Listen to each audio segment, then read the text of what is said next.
August 2010, Tamil Short and Junior Dictation. Get ready for dictation. 5 seconds. Start. மாண்புமிகு பேரவைத் தலைவர் அவர்களே, ஆளுநர் உரையின் மீது நடைபெற்றுள்ள விவாதத்திற்கு பதிலளிக்கக்கூடிய வாய்ப்பினை தமிழக முதல்வர் அவர்கள் எனக்கு வழங்கியிருக்கிறார்கள். சென்ற ஆண்டும் இந்த வாய்ப்பு எனக்கு கிடைத்தது. பொன் வைக்க வேண்டிய இடத்திலே பூவையாவது வையுங்கள் என்ற பழமொழியைச் சொல்லி சென்ற ஆண்டு என்னுடைய உரையை நான் தொடங்கினேன்.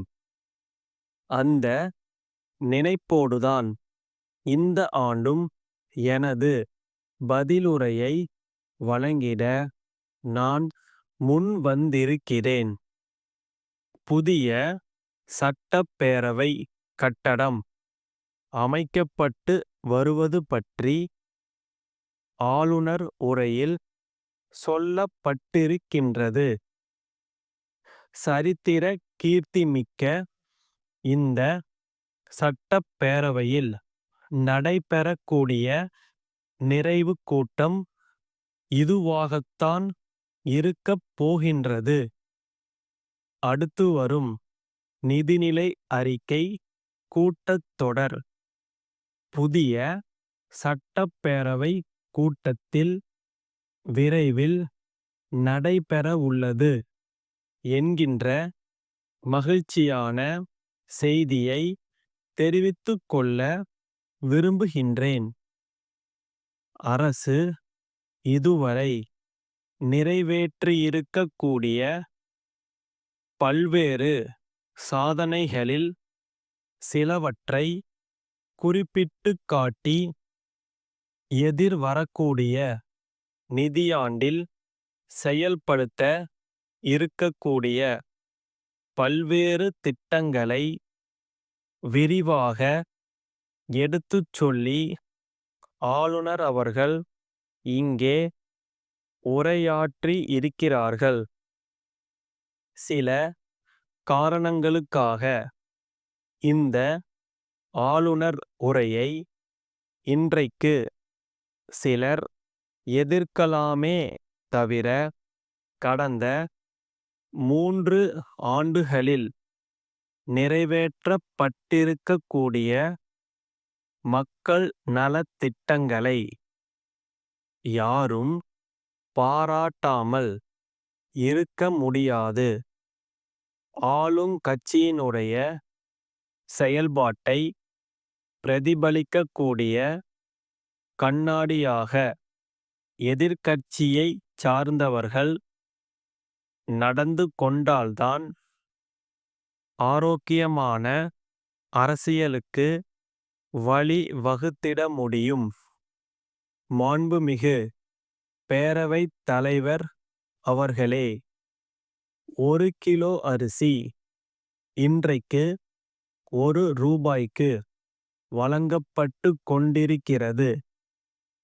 இத்திட்டத்தை பற்றி நான் ஒன்றை மாத்திரம் இங்கே பதிவு செய்ய விரும்புகின்றேன். விலைவாசி உயர்வினைப் பற்றி பேசிய எதிர்க்கட்சி உறுப்பினர் கூட மற்ற பொருட்களுடைய விலைகளை ஒப்பிடுவதற்கு 1 கிலோ அரிசி 1 ரூபாய் என்பதைத்தான் குறியீடாக எடுத்துக்கொண்டார். அந்த அளவுக்கு எதிர்க்கட்சியினரின் மனதையும் இந்த திட்டம் கவர்ந்துள்ளது என்பதை எண்ணி நான் மகிழ்ச்சியடைகின்றேன்.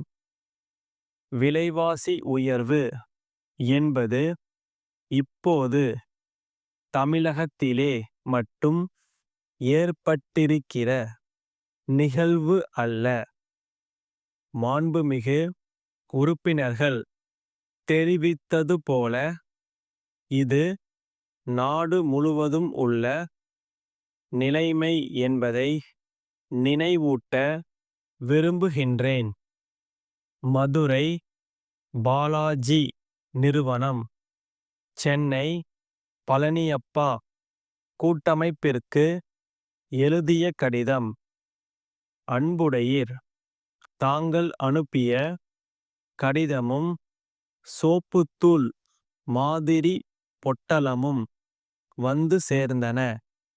மிக்க மகிழ்ச்சி. மக்களின் தேவையை கருத்தில் கொண்டு நீண்டகால ஆராய்ச்சிக்குப் பின் இந்த சோப்புத்தூளை தயார் செய்திருப்பதாக கூறியிருக்கிறீர்கள். மக்கள் இதை வாங்கி உபயோகித்த பிறகுதான் இந்த புதிய பொருளின் சிறப்பு குணங்கள் எல்லோருக்கும் தெரிய வருமென்று நினைக்கிறோம். அதற்கிடையில் இந்த பொருளுக்கு எப்படிப்பட்ட வரவேற்பு மக்கள் மத்தியில் இருக்கும் என்று நாம் நிச்சயமாக கூற முடியாது.